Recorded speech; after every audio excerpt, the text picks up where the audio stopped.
He's like love, love, love, and music. La la la, love, love, love, love, love, and music. Love, love. Hello, hello, hello, everyone. Thank you for tuning in. I am Jaylee. This is Jaylee's Corner. This is my review for Iyanla, Fix My Life. This is part 2 of the Leandria Johnson episode, who we know is the gospel singer. I ain't did reviews in a couple days. It's been a tough little week or whatever. But I'm back, so let's go ahead and get into it. Y'all see, I'm in my comfy clothes, so let's just do it. I will be, when y'all see this, I would have already been last. I ain't gonna mention it, because it's 6:10 now, and I gotta be last at 35. So let's see how quick I can get through this. I feel like we did not need a two-parter to this story. Not that she didn't need the help. I just feel like a lot of the same things were reiterated in part 1 and part 2. And I was like, oh, I don't really need many notes. So, it starts off with them, Iyanla starts talking to Iyanla. Iyanla's there, and so is her manager. I forgot what his name was. But they're just telling her, like, look, you need rehab. You know what I'm saying? And the manager tells her, I need you to be clean. I need you to be, and also for you to clean house. You need to change your whole team. You know what I'm saying? That's a part of what I need you to have done within 90 days in order for us not to have to part ways. And so Iyanla then brings in her brother. And we learned last time that her brother had his own bout with, drugs and or alcohol, and he went to AA and everything, but Leandria didn't know that. And so, when she brings the brother in, she's like, look, I'm going to tell you the same thing I just told her and the manager. Your sister is, an addict, okay? And her drug of choice is alcohol. She's an alcoholic or whatever. And then she's like, so tell her what she don't know. Because, again, she did not know that he went to AA. And so he means like, I have my own bout with my demons or whatever. And I did go to AA to get better. And she's like, well, I didn't know that. Because for the most part, Leandria's issue was the reason she kind of either did not want to admit to being an alcoholic, or she did not want to even, just admit to it. She felt like she would be like looked at as the loser of the family, or the one, oh, we can't believe she needed, we can't believe this and that. But the brother had also, been drinking and drugging or whatever. And then bring up the brother who passed away. She's like, well, did he have any, issues with drugs and alcohol? And they both say, well, yeah, he did too. And they like, see, so if your parents had 5 kids and 3 of the 5 had, issues with drugs and or alcohol, like, you can't be the only one who feels like it'll be shameful for them to admit what their issue is. So, but again, they're like, you really need to go to rehab. And, you can't have this whole fear of being a failure to your family that makes you want to keep just being an alcoholic and not admit to it. So, she asked, like, well, have you ever told your family that you don't want to, like, preach and stuff like that? And she's like, yeah, I've told them that, but when I say it, they kind of don't listen. And she's like, I've said it in different ways, and they just kind of be like, well, you need to do this and you need to do that because you're a preacher. And then, I'm like, you should tell them, like, this doesn't work for me. No, I can't do it. It doesn't work for me. It means, like, she's been doing things that other people have wanted her to do for so long. Even when she tells them she don't want to do it and they don't listen to her, she just keep doing it, which isn't healthy for her, it's the reason she's down this whole spiral of just nastiness and her being just in her own feelings of not realizing she's going about things the wrong way. So we did see the following day. Now, the following day, she 2 hours late. Okay, and she's like, this is the problem that the manager said she's had, even though her booking agent said she did not have this issue. So Robert, her booking agent, come in, honey. And when he came in with that thing on his head, them glasses on the neck, I said, girl, he finna come here to them bald-headed lies. Okay, bald-headed lies. And I'm looking like he didn't look like he looked like he's about to lie for her. So, and you can't trust people named Robert. Let's just say that. I know Robert. I personally know Robert who can't keep his word. Sure do. Anyway, so he come and she like, okay, where's your client? Oh, she's on her way. She's like, no. Where is she? Like, why isn't she here? Like, she's 2 hours late. You know what I'm saying? What's going on? So she know dang on well that Robert is about to lie. But she's like, I'm just going to keep asking questions and see how much he's going to either cover for her or lie, knowing that ain't the truth. So he then says, well, I thought her call time was different. You know, well, who told you the call time? Oh, well, she told me the call time, but you're a booking agent. So if you booked it, you should know what time it was. She said, well, what time did you think her call time was? He said 9:30. She said, no, it was 9 o'clock. He like, oh, well, she told me 9:30, so I guess she was wrong. She's like, well, she told us at 8 a.m. that she would need like another hour. What time was it now? He like, oh, it's like 10:40. I'm like, Lord. So you late. If her call time was 9:30, why are you not there until after 10? You know, he then said, well, yeah, you know, I've never dealt with her being late. It don't be me. A whole bunch of cocky mammy bullcrap or whatever. Bald face lies, okay? So he's saying how he hasn't experienced her being late, even though the manager said that they have always experienced her being late, and that's why they usually have to have someone with her in her room just so that she would be somewhere on time, because otherwise she late. So usually when I'm with her, she is on time. You lying, bro. You lying.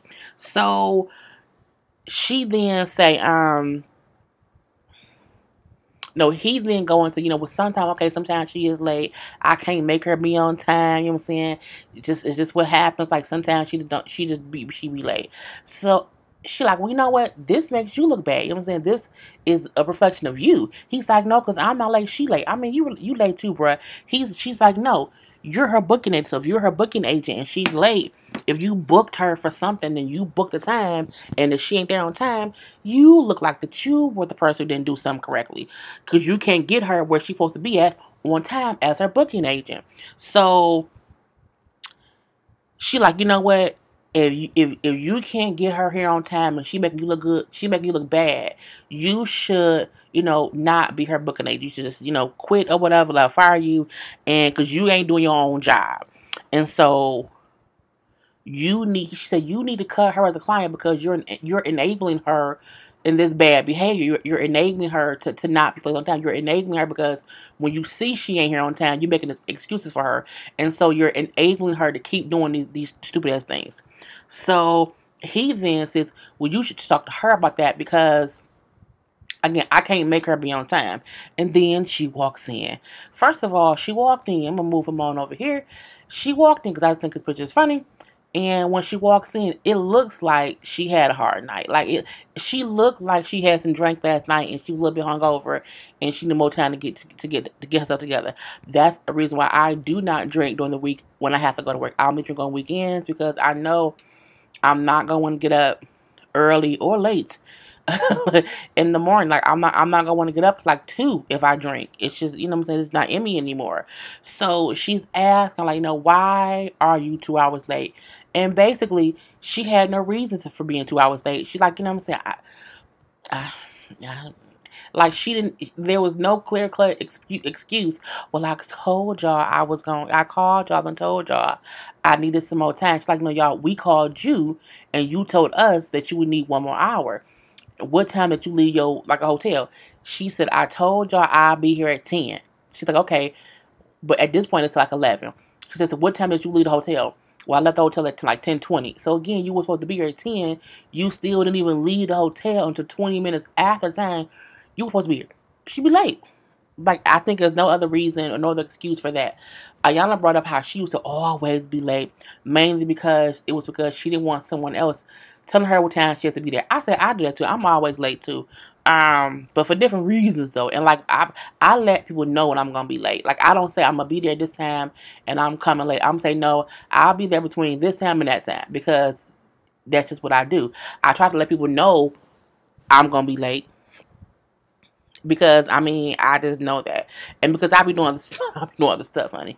Anyway, so they having that conversation, and Iyanla then bring up how you kept complaining about your issues being due to the church and stuff like that, but this has nothing to do with the church. She's like, well, I didn't say that. She's like, yes, you did. Like, that's been your whole complaint. The church make you do A, B, C, D, E, F, and G. However, this is about you as a professional. As a professional here to do this, you should have been here on time, and you being late had nothing else to do with what you've been complaining about. And I'm like, well, okay. And she lets me, this makes you look bad that you're not here on time. And so they had the whole conversation. So then it goes from that to Robert. What has Leandria told, what has she not told you? Leandria then brings up how she doesn't want to sing gospel music because she does not want to be a gospel artist. Robert then says, you know what I'm saying, well, that's not what she mean. What she mean is she don't want to deal with the politicking of it or the behind the scenes stuff of being a gospel artist. I'm like, but that ain't what she said. What she said was she don't want to do it at all. She don't want to do it at all. But you're still booking her for these gospel events, shows, songs, or whatever when she's telling you she don't want to do it. But you're still pushing her to do it. You're still pushing her to do it because it helps your pockets. Because you're booking her, you're getting paid to book her for stuff she don't even want to do. And so Iyanla bring up, like, you know what I'm saying, that's the problem. She telling you that she don't want to do it, and you still don't listen to her. And the reason she's late is because she don't want to go. Okay, she don't want to be there. So when she's being booked for these gigs, for these gospel things, she's late and she don't care because she don't want to be there. And she's telling y'all she don't want to be there. Y'all keep booking her anyway. So y'all are enabling her behavior because y'all still book her and y'all don't check her about being late because y'all know she don't want to be there. So y'all don't care because y'all still getting paid. It's very, very, very, very, very true. And then she tells the end, like, if you're telling him that you don't want to do these things and he still books you and he's still, like, he's not listening to you, what you're telling him, you should just fire him. You know what I'm saying? Because he's not serving you well. You know what I'm saying? And she tells him how, you set your life up and people treat you as broken and wounded. So that's how they treat you now. They are catering to your brokenness and to your woundedness of yourself. And that's why they know you broken and you wounded. Okay, they know you unhappy. So we're going to let her be unhappy.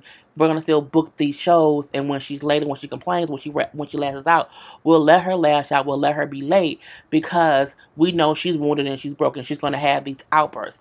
What we're not going to do is not book her. What we're not going to do is talk to her about why she's broken, about why she's wounded, and how we can help her. No, we ain't going to do any of that. We're going to keep catering to the brokenness and the woundedness and let her just keep reacting and having these bad rants, these public rants that make her look bad. And then y'all just kind of cover it up and keep booking her. And it gets worse and worse and worse. So Robert, for the most part, does not believe that he doesn't serve her well. And she, like, Iyanla tells, like, it's not that you don't love her. You've done all of this because you love her. You allowed her to be late and get away with bad behavior because you loved her. But, you did the best you could do, but it ain't the best that you could do. Okay. And then was hugging and crying a little bit, and it was what it was. We do see, she admits that she was an alcoholic, but we already know that. We do see Kirk Franklin did a whole little video to her because he could not be there because he was at a prior engagement. And what I like was that he just spoke positivity into her, told her how she's, she's all this great potential and how she's in the midst of going through something. So she can be a stepping stone for others to go through things too. He brings up, you can't be a testimony for the people if you've never had your own storm. Or I'm paraphrasing. Or, how can you, preach to others if you have not been through things to help them get through things? I think that is very, very true. She was very happy that he was able to do that, mainly because she's like, it shows her that people really do care for her. And I think she doesn't believe people actually care for her. So, and it was great to see him to speak those encouraging words to her. Iyanla bring up, like, he went through his own scandal, demons, hardships too within the church or whatever. And she's like, so when you say things like fuck the church, you forget that the church helps people like him overcome things, you forget how it works for some people, even if it does not work for you. So you have to remember that when you say things, you're also kind of dismissing other people who have gotten help from what you feel did not help you. So, she explains to Leandra, like, your experience is very valid. Like, what you went through is your valid experience. However, the rage and the venom and the way you expressed it is the reason no one heard you. It's the reason people kind of went to, like, look how mad she is, look how upset she is, because the way you did it made them not pay attention to what you were saying. It was how you were saying it. It's people say it's not what you say, it's how you say it that makes someone either listen or not listen. Truth be told, so she basically tells. I'm trying to slow down, y'all. I know I'm talking too fast. She tells her how you can tell your story in a different way to where people will hear you, and that's very, very true. Sometimes people will, you can't, like, some people like hearing people cuss and fuss all day. They love hearing people cussing and fussing to tell a story. But some people don't like to hear that. So that's why I feel like people watch different YouTubers.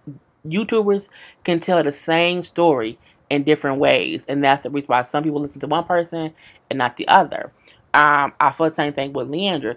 She could have said what she said, but not in such a angry way, an angry way, and she could have still said the same things, just not said it as harshly. Because Iyanla gave her like a plate of food, and then she said, if someone gave you this, what would you say? And the food was like uncooked food. I would say, what the hell is this? And give it back. I would toss it back to him. She's like, see, that's the thing. We have to teach you how to say and do things where it's not in a mean or venomous way or whatever. You could have also said, you know what I'm saying, no thank you, and gave it back. She brings up how the church did feed you. So at one point it was paying your bills, it was doing this, it was doing that. It was feeding you. But once it got to the point where it was no longer what you wanted, you didn't want it anymore, you didn't have to say, what the hell is it? It's how you gave it back that made, you could have just said, you know what I'm saying, no thank you, I'm good, love, enjoy. But no, you said, what the, you went on a whole tirade. So again, it's not what you say, it's how you say it. Because you can't act like the church never was there for you. It got to a point where you just didn't like what you were being given. And you said no thank you in the worst way. Okay, in the whole worst way. So Iyanla asked for, like, do you want to go to inpatient rehab? We can set it up for you. We can, get you a bed or whatever, but it has to be your own choice to want to do it, because you do need rehab. And she's like, but we can't make you go. It has to be your own choice. And what I like that Leandria said was, this whole process, all of this has happened so quickly. I don't know. So I like that she did not say yes just to say yes. She gave an honest answer, like, y'all throwing all the stuff at me so much. I don't know. I don't know. I know I need it, but I don't know if I can go. So from there, we see they bring in Erica Campbell. Okay, now y'all know Erica Campbell was a judge on Sunday's Best, the season that Leandria won. And I would have loved if when Tina and Teddy was going through their trials and tribulations, if they would have came on here, girl. Because at one point, Tina showed it in Iyanla, but whatever.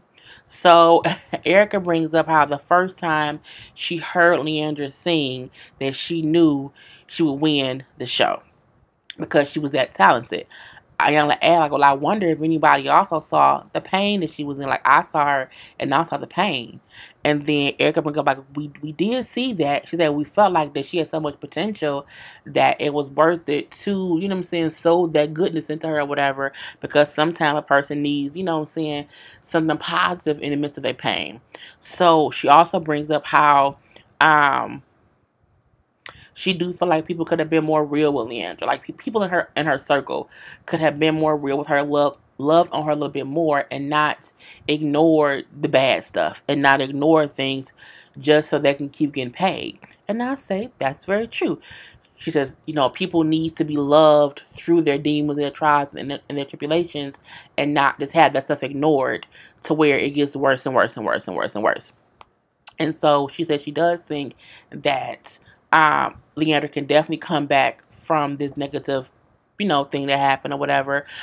She says every gospel artist at some point in their career have been very frustrated, have been in their feelings, and have vented out in one way or the other. She brings up how they are the least paid in the industry, how people expect them to work for free because they work for God. So they feel like, oh, if you come to a concert, it should be free. Oh, if you come,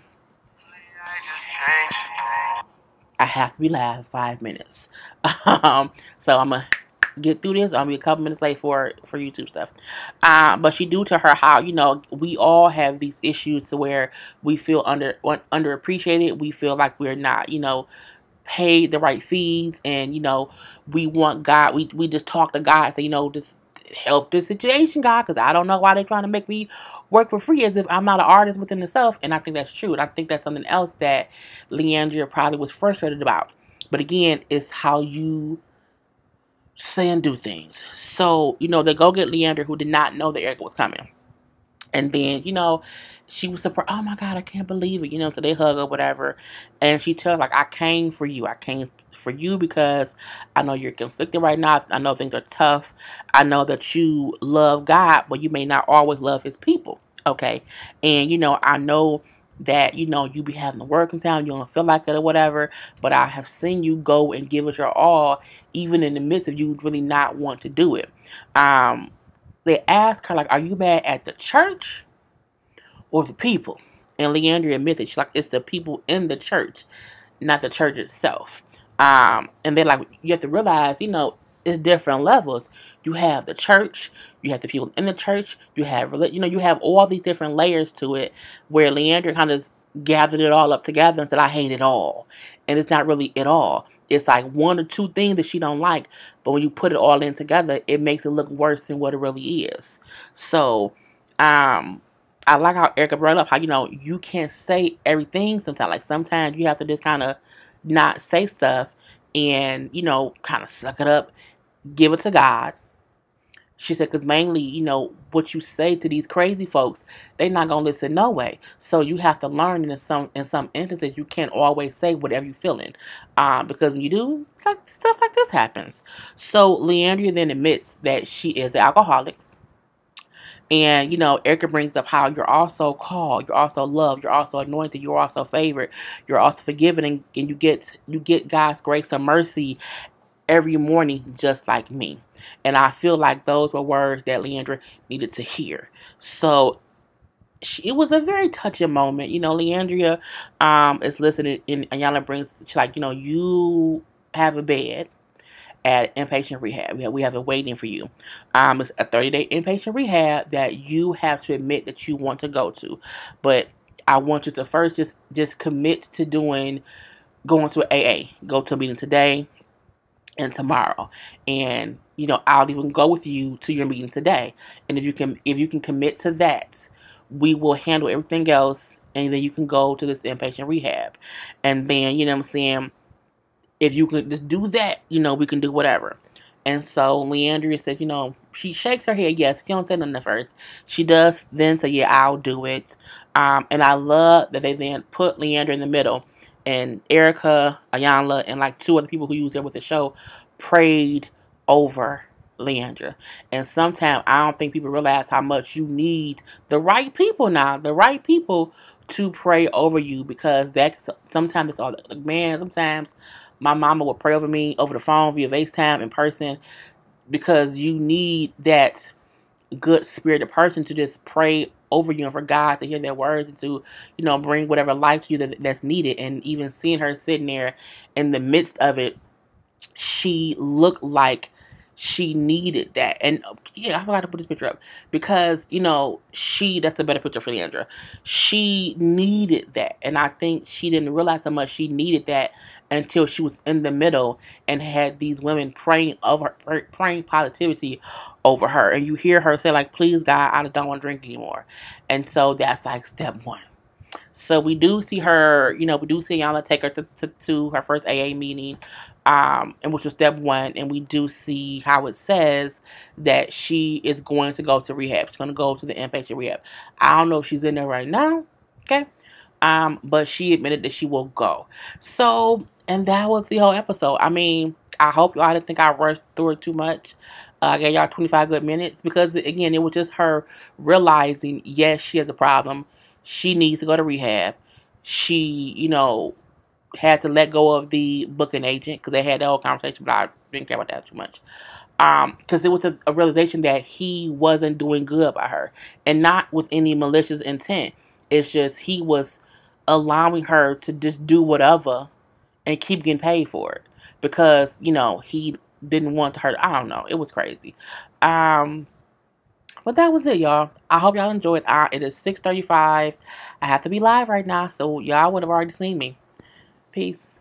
He's like love, love, love, and music.